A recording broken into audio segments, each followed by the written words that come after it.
Assalamualaikum warahmatullahi wabarakatuh. Saya Fani Fadilah dari Pendidikan Kimia kelas 5B. Di sini saya akan mempresentasikan materi saya yang berjudul Sifat larutan berdasarkan daya hantar listriknya. Sifat larutan berdasarkan daya hantar listriknya.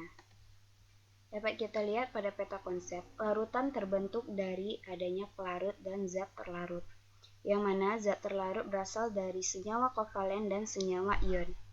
Senyawa kovalen yang tidak terurai akan menghasilkan larutan elektrolit, yang mana larutan ini bersifat non-konduktor atau tidak dapat menghantarkan arus listrik. Hal ini disebabkan karena tidak terionisasi, sehingga tidak terdapat ion-ion di dalamnya. Sedangkan senyawa kovalen dan senyawa ion yang mengalami ionisasi atau disosiasi akan menghasilkan larutan elektrolit yang bersifat konduktor atau dapat mengantarkan arus listrik, yang mana disebabkan karena terionisasi dan adanya ion-ion yang bergerak bebas. Larutan elektrolit ini terdiri atas larutan elektrolit kuat dan larutan elektrolit lemah, yang mana larutan elektrolit kuat ini mempunyai derajat ionisasi yang besar, sedangkan larutan elektrolit yang lemah mempunyai derajat ionisasi yang kecil. Sebelum kita memasuki materi berikutnya, kita harus memahami dulu materi prasyarat. Yang pertama, memahami sifat-sifat unsur, dan yang kedua, memahami asam, basa, dan garam. Memahami sifat-sifat unsur. Sifat-sifat unsur ini yang pertama adalah jari-jari atom.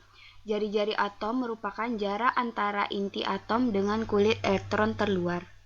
Dalam satu periode dari kiri ke kanan, jari-jari atom semakin pendek. Hal ini dikarenakan besarnya nomor atom, semakin besar pula jumlah proton atau elektronnya. Sehingga dengan bertambahnya proton dalam inti, semakin besar gaya tariknya terhadap elektron pada kulit yang sama. Akibatnya jari-jari atom semakin pendek. Sedangkan dalam satu golongan dari atas ke bawah, jari-jari atom semakin panjang. Hal ini karena dalam satu golongan dari atas ke bawah ada pertambahan kulit elektron, sehingga jari-jari atomnya bertambah panjang. Berikutnya yaitu energi ionisasi. Energi ionisasi adalah energi yang diperlukan untuk melepaskan suatu elektron dari sebuah atom. Dalam satu periode dari kiri ke kanan, energi ionisasi ini semakin besar. Dalam satu periode dari kiri ke kanan, jari-jari atom semakin pendek, berarti tarikannya terhadap elektron terluar makin kuat, sehingga elektron semakin sulit melepaskan diri. Akibatnya energi yang diperlukan untuk melepaskan elektron semakin besar. Begitu pula sebaliknya dalam satu golongan. Selanjutnya itu afinitas elektron. Afinitas elektron adalah banyaknya energi yang dilepaskan atau dibebaskan oleh atom unsur untuk menangkap elektron dari luar. Dalam satu golongan, dari atas ke bawah afinitas elektron cenderung berkurang, dan dalam satu periode dari kiri ke kanan afinitas elektron cenderung bertambah. Berikutnya, elektronegativitas. Elektronegativitas adalah kecenderungan suatu atom untuk menarik elektron saat berikatan dengan atom lainnya. Pada senyawa kovalen dapat bersifat elektrolit dikarenakan adanya perbedaan keelektronegatifan yang besar antara dua atom yang dapat menimbulkan molekul polar.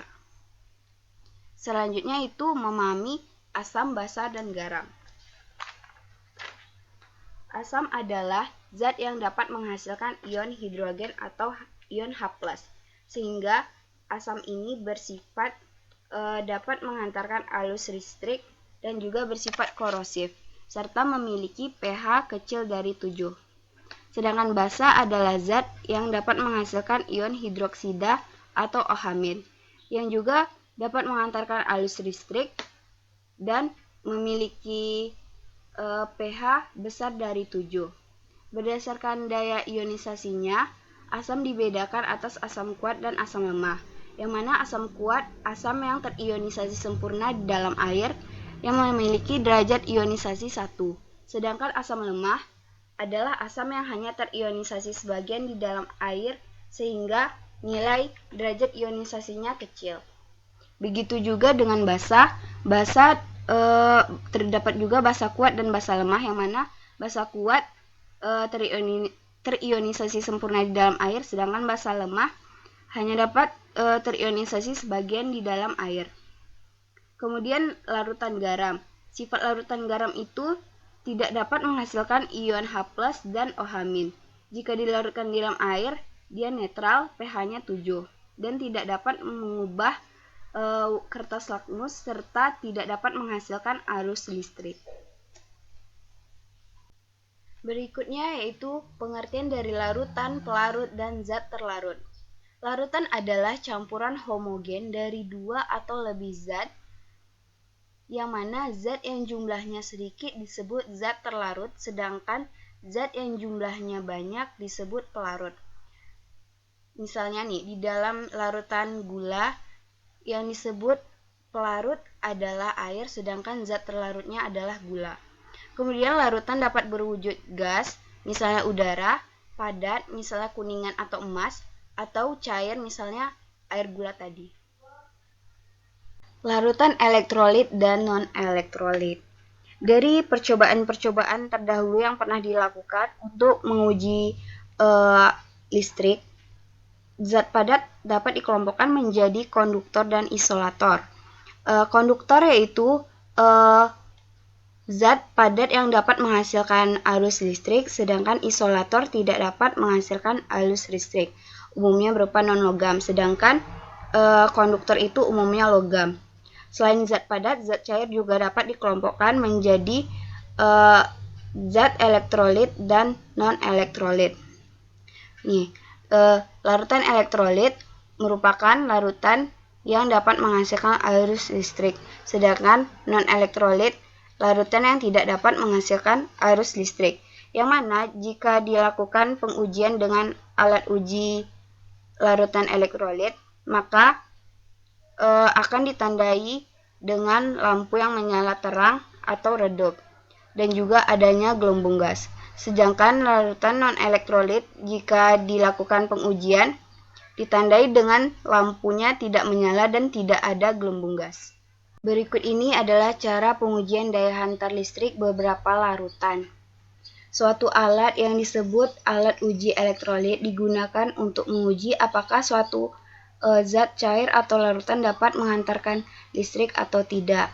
Alat tersebut terdiri dari rangkaian elektrode yang terbuat dari 2 buah batang yang dapat menghantarkan listrik. Dapat dibuat dari grafit, tembaga, atau platina, dihubungkan dengan sumber arus searah atau baterai dan bola lampu pijar. 2 batang elektrode yang terpisah tersebut kemudian dimasukkan ke dalam wadah yang berisi zat cair atau larutan yang akan diuji. Apabila lampu menyala, maka zat cair atau larutan yang diuji tersebut dapat menghantarkan listrik atau disebut juga larutan elektrolit. Sebaliknya, apabila zat cair atau larutan tersebut tidak menghantarkan listrik, maka lampu tidak menyala dan disebut non-elektrolit.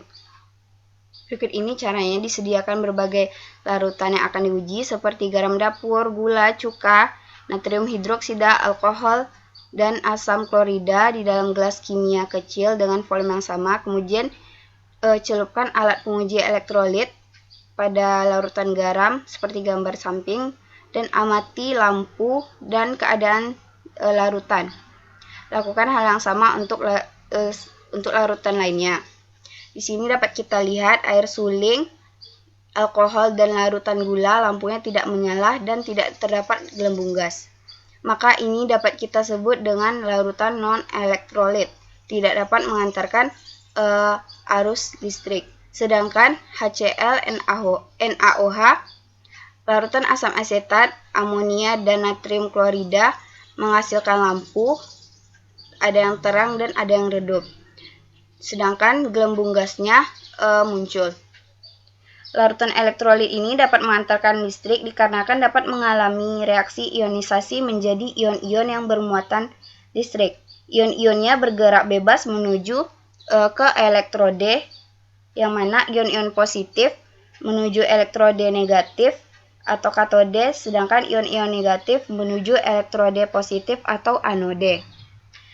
Jika larutan di dalam sini adalah NaCl, maka di dalam larutan akan terbentuk ion Na+ dan Cl-, yang mana ion Na+ akan menuju elektrode negatif atau katode, sedangkan ion Cl- akan menuju elektrode positif atau anode. Di anode nanti ion-ion Cl akan melepaskan elektron, sehingga dia terbentuklah gelembung gas tadi. Sedangkan di katode, elektron-elektronnya ditangkap oleh ion-ion Na+, sehingga ion Na+ akan berubah menjadi atom Na. Senyawa-senyawa pembentuk larutan elektrolit. Larutan elektrolit dapat menghantarkan listrik karena di dalam larutan tersebut terkandung ion-ion yang bebas bergerak. Ion-ion tersebut berasal dari zat terlarut yang terurai menjadi ion positif dan ion-ion negatif yang bebas bergerak untuk membawa muatan listrik. Zat terlarut dalam air tersebut menghasilkan larutan elektrolit yang dapat berasal dari senyawa ion dan juga senyawa kovalen. Senyawa ion yaitu senyawa yang ion-ionnya mengalami tarik-menarik. Pada senyawa ini terdapat partikel-partikel yang bermuatan listrik positif atau ion positif yang disebut kation dan partikel-partikel yang bermuatan negatif atau ion negatif yang disebut anion. Sedangkan senyawa kovalen yaitu senyawa yang atom-atomnya digabungkan oleh ikatan kovalen dan dapat bersifat elektrolit karena adanya perbedaan keelektronegatifan yang cukup besar antara dua atom yang membentuk molekul dwikutub, atau molekul dwikutub ini bisa juga artinya molekul yang mempunyai kutub positif dan kutub negatif.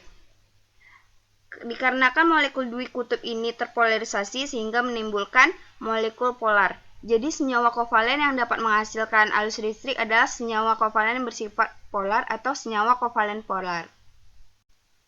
Selanjutnya mari kita perhatikan hasil pengujian larutan di bawah ini. Pada gambar A, pengujian terhadap padatan garam dapur tidak menghasilkan nyala lampu. Yang B, pengujian terhadap larutan garam dapur menghasilkan nyala lampu. Dan C, pengujian terhadap larutan gula tidak menghasilkan nyala lampu. Dari hasil pengujian ini, maka timbul pertanyaan, mengapa garam dapur padat tidak dapat mengantarkan arus listrik, sedangkan garam dapur cair dapat mengantarkan arus listrik? Dan mengapa larutan gula tidak dapat mengantarkan arus listrik?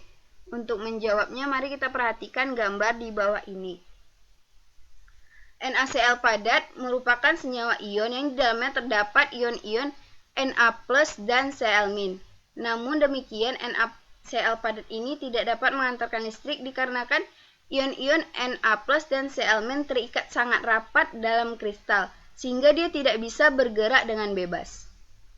Tetapi ketika NaCl ini dilarutkan di dalam air, maka ikatan antara ion positif dan ion negatifnya terputus sehingga dia menjadi renggang. Kemudian ion-ion itu berinteraksi dengan molekul-molekul air. Molekul-molekul itu dikelilingi oleh molekul air. Ion-ion itu dikelilingi oleh molekul air yang mana peristiwa itu disebut dengan hidrasi. Selanjutnya, mengapa senyawa kovalen polar seperti HCl jika dilarutkan dalam air dapat mengantarkan arus listrik dan jika tidak dia tidak bisa mengantarkan arus listrik? Hal ini dikarenakan HCl merupakan senyawa kovalen polar. Senyawa kovalen polar ini secara keseluruhannya merupakan partikel yang netral. Senyawa ini dalam bentuk murni merupakan penghantar listrik yang buruk. Jadi dia dalam bentuk murni tidak bisa mengantarkan arus listrik. Tetapi jika dia sudah dilarutkan dalam air akan menghasilkan larutan yang menghasilkan arus listrik. Hal itu dikarenakan pelarut air merupakan molekul dwikutub yang juga merupakan senyawa kovalen polar yang membantu menguraikan senyawa kovalen polar menjadi ion positif dan ion negatif. Jadi dikarenakan HCl merupakan senyawa kovalen polar, maka tidak ada ion pada HCl melainkan molekul-molekul HCl. Jadi molekul-molekul ini meskipun bergerak bebas, dia tidak dapat mengantar muatan listrik karena dia bukan ion. Lalu HCl ini dikarenakan senyawa kovalen polar berarti dia mempunyai kutub-kutub positif dan kutub negatif. karena adanya perbedaan keelektronegatifan. Jadi Cl ini lebih elektronegatif daripada hidrogen. Makanya di dalam air molekul HCl tersebut dapat terurai karena pengaruh air yang juga bersifat polar, sehingga membentuk ion-ion positif dan ion negatif, yaitu H+ dan Cl-. Ion-ion dalam larutan HCl ini berperan sebagai penghantar listrik. Proses penguraian inilah yang disebut dengan ionisasi. Kekuatan daya hantar listrik larutan. Daya hantar listrik adalah ukuran seberapa kuat suatu larutan dapat menghantarkan listrik. Berdasarkan kekuatan daya hantar listrik larutan ini, larutan elektrolit terbagi atas larutan elektrolit kuat, larutan elektrolit lemah, dan larutan non-elektrolit. Yang mana larutan elektrolit kuat adalah larutan elektrolit yang dapat terurai sempurna atau hampir semua menjadi ion-ion dalam pelarutnya, dan umumnya menghasilkan larutan yang dengan daya hantar listrik yang baik. Jika dilakukan pengujian, maka akan menghasilkan nyala lampu yang terang dan gelembung gas yang banyak. Larutan yang tergolong larutan elektrolit kuat yaitu asam kuat seperti HCl, HClO3, dan basa kuat yaitu basa-basa yang dalam golongan alkali dan alkali tanah, misalnya NaOH, KOH, dan MgOH2. Dan juga garam-garam yang mempunyai kelarutan yang tinggi, misalnya NaCl, KCl, dan Ki. Selanjutnya, larutan elektrolit lemah, yaitu larutan elektrolit yang hanya terurai sebagian kecil menjadi ion-ion dalam pelarutnya, dan umumnya menghasilkan larutan dengan daya hantar yang buruk. Jika dilakukan pengujian, maka nyala lampu redup dan menghasilkan sedikit gelembung gas. Yang tergolong dalam larutan elektrolit lemah adalah asam lemah seperti CH3COOH, basa lemah seperti NH3, dan garam-garam yang sukar larut seperti AgCl dan PbI2. Selanjutnya, larutan non-elektrolit yaitu larutan yang tidak dapat terurai menjadi ion-ionnya dalam pelarut, meskipun secara fisik terlihat terlarut. Larutan ini tidak dapat menghantarkan listrik karena dia tidak terurai sempurna. Kemudian jika dilakukan pengujian, dia tidak akan menghasilkan nyala lampu dan tidak terdapat gelembung gas. Yang tergolong larutan non-elektrolit yaitu larutan urea, larutan sukrosa, larutan gula, dan juga alkohol. Daya hantar listrik larutan ini tergantung dari hal-hal berikut. Yang pertama yaitu jumlah ion yang ada. Makin banyak ion yang terdapat dalam larutan tersebut, makin kuat daya hantar listriknya. Semua senyawa ion yang terlarut dalam air akan menjadi larutan elektrolit kuat karena terdisosiasi sempurna. Beberapa larutan senyawa kovalen termasuk larutan elektrolit kuat karena terionisasi dalam presentase yang besar, misalnya larutan HCl dan larutan HNO3. Sedangkan beberapa senyawa kovalen misalnya NH3, CH3COOH di dalam larutan hanya terionisasi sebagian, sehingga dikelompokkan sebagai elektrolit lemah. Kemudian larutan senyawa kovalen di dalam air yang tidak terionisasi disebut dengan non-elektrolit, misalnya alkohol, larutan glukosa, dan larutan urea. Kemudian daya hantar listrik ini juga tergantung kepada kecepatan dari ion pada beda potensial antara kedua elektrodanya. Maksudnya senyawa ion dan senyawa kovalen dapat menghantarkan listrik dalam kondisi tertentu. Banyak sedikitnya elektrolit yang mengion dinyatakan dengan adanya derajat ionisasi atau disosiasi, yaitu perbandingan antara jumlah zat yang mengion dengan jumlah zat yang dilarutkan. Rumusnya adalah alfa sama dengan mol zat terionisasi dibagi mol zat mula-mula. Contohnya di sini sebanyak 0,1 mol asam asetat dilarutkan dalam 1 liter air.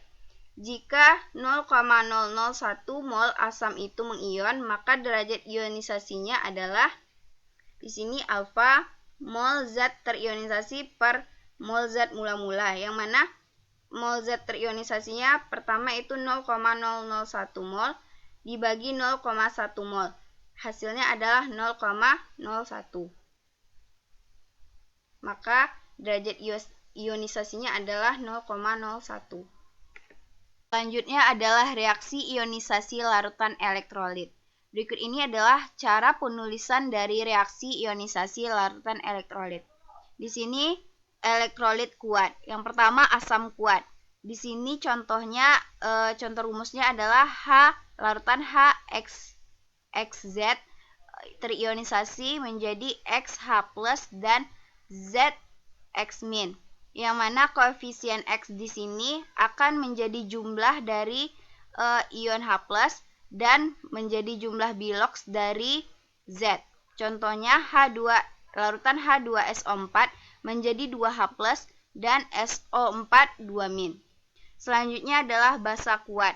Pada basa kuat ini rumusnya misalnya MOHX terionisasi menjadi MX+ ditambah XOH-, di mana koefisien koefisien dari OH di sini adalah X, menjadi bilox dari M di sini, kemudian menjadi jumlah dari OH-.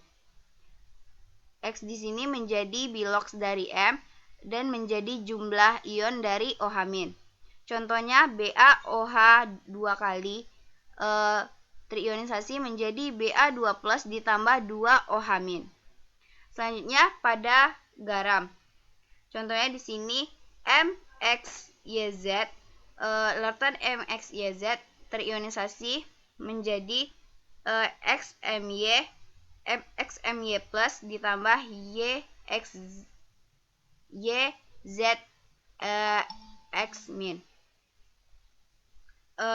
Di mana koefisien X di sini akan menjadi jumlah M dan juga menjadi biloxnya Z. Kemudian Y di sini akan menjadi biloxnya M dan akan menjadi jumlahnya ion Z. Contohnya di sini Na2SO4 yang terionisasi menjadi 2Na+ ditambah SO4 2-. Jadi koefisien dari Na di sini kan 2. Setelah terionisasi maka 2 ini menjadi jumlah Na+ di sini, dan kemudian pada SO4-, 2 ini menjadi biloxnya, jadi dia 2-. Kemudian pada elektrolit lemah, sebelumnya kenapa pada elektrolit kuat ini panahnya searah? Hal ini dikarenakan asam kuat dan basa kuat terionisasi secara sempurna sehingga reaksi yang berlangsung satu arah. Sedangkan pada elektrolit lemah reaksinya berlangsung secara bolak-balik karena tidak terionisasi sempurna. Contohnya di sini HXZ, larutan HXZ setelah terionisasi dia menjadi XH+ ditambah ZX-, yang mana koefisien dari X sebagai koefisien di sini akan menjadi jumlah H+ setelah terionisasi dan akan menjadi jumlah bilox pada Z. Contohnya larutan H2SO3 setelah terionisasi menjadi 2H+ ditambah SO3 2-. Selanjutnya ketika dia basa lemah, rumusnya MOHX setelah terionisasi menjadi MX+ ditambah XOH-. Jadi di sini koefisien X akan menjadi bilox dari M dan menjadi jumlah ion dari OH-. Contohnya AlOH3, larutan AlOH 3 kali setelah terionisasi akan menghasilkan Al3+ ditambah 3OH-. Jadi muatan OH muatan OH ini ada 3, dia akan menjadi bilox pada Al di sini dan akan menjadi jumlah ion pada OH-. Berikutnya adalah soal dan pembahasan untuk materi larutan elektrolit dan non-elektrolit. Yang pertama, larutan natrium hidroksida mempunyai derajat ionisasi 1. Artinya, A. Tidak terionisasi, B. Terionisasi sebagian, C. Terionisasi sempurna, D. Tetap berbentuk molekul NaOH, E. Sebagian membentuk ion Na+, dan OH-. Jawabannya adalah C. Terionisasi sempurna.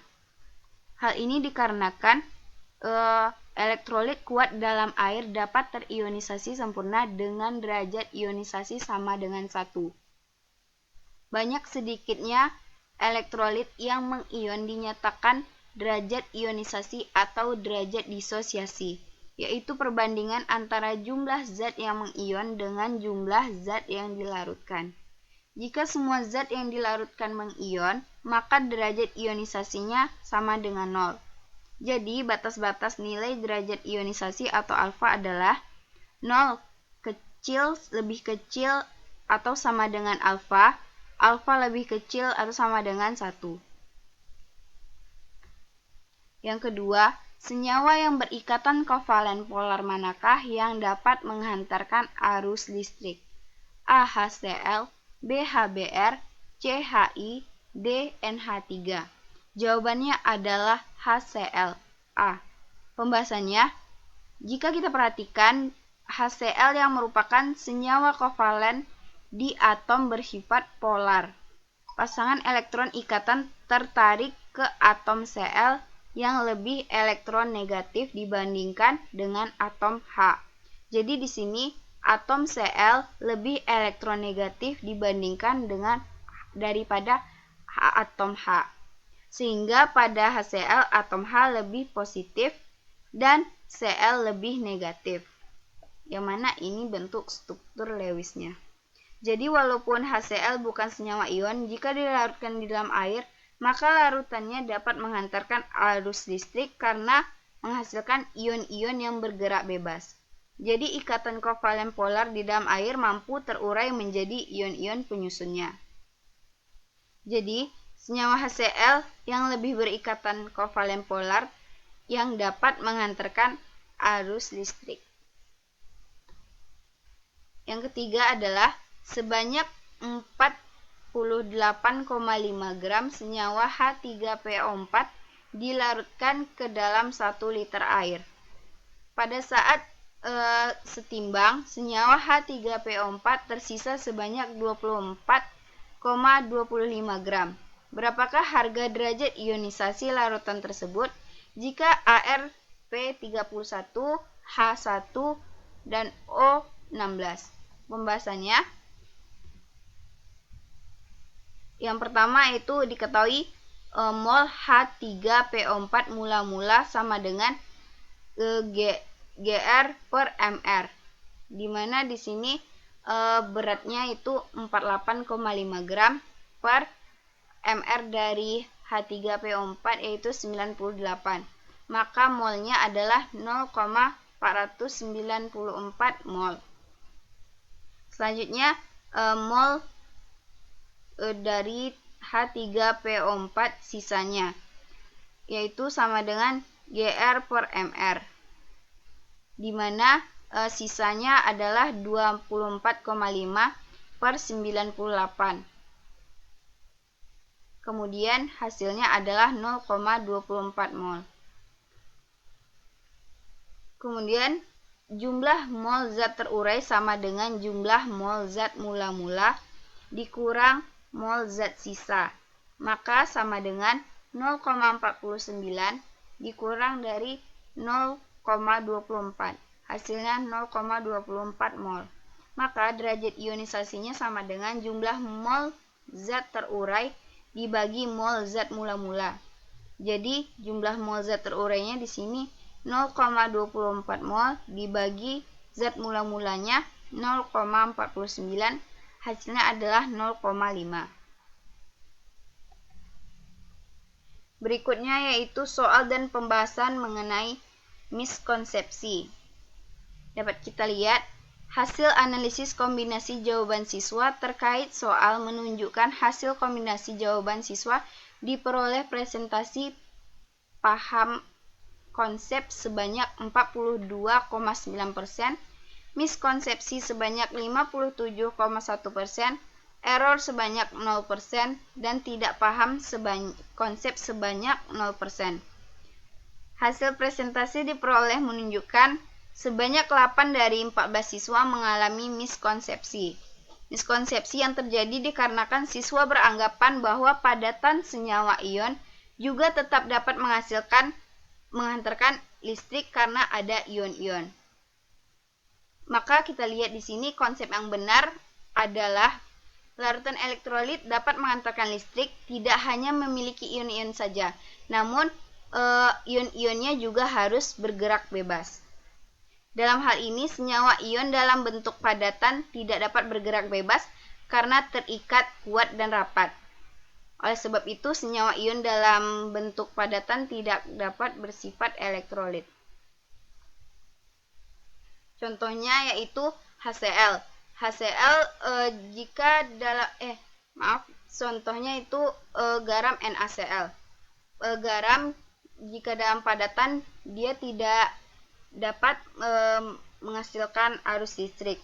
Kemudian jika dilarutkan ke dalam air, dia akan terurai menjadi Na+ dan Cl-.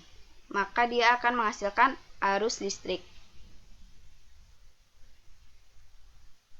Yang kedua yaitu berdasarkan kombinasi jawaban siswa diperoleh hasil presentasi jawaban siswa yang mana diperoleh pada indikasi paham konsep sebanyak 0%, miskonsepsi sebanyak 85,7%, error sebanyak 0%, dan tidak paham konsep sebanyak 14,3%. Hasil yang diperoleh menunjukkan soal ini merupakan salah satu soal yang memiliki presentasi miskonsepsi paling tinggi. Hampir seluruh siswa keliru menganggap bahwa senyawa HCl sebagai senyawa ion bukan sebagai senyawa kovalen. Siswa berpikir setiap larutan mengandung ion H+ dan Cl- termasuk senyawa ion. Konsep yang sebenarnya adalah bahwa HCl termasuk senyawa kovalen karena terbentuk dari ikatan kovalen. Ikatan kovalen terbentuk antara non-logam dan non-logam, sedangkan ikatan ion dari logam dan non-logam. Sekian materi yang dapat saya sampaikan, lebih dan kurang mohon maaf. Wabillahi taufiq wal hidayah. Wassalamualaikum warahmatullahi wabarakatuh.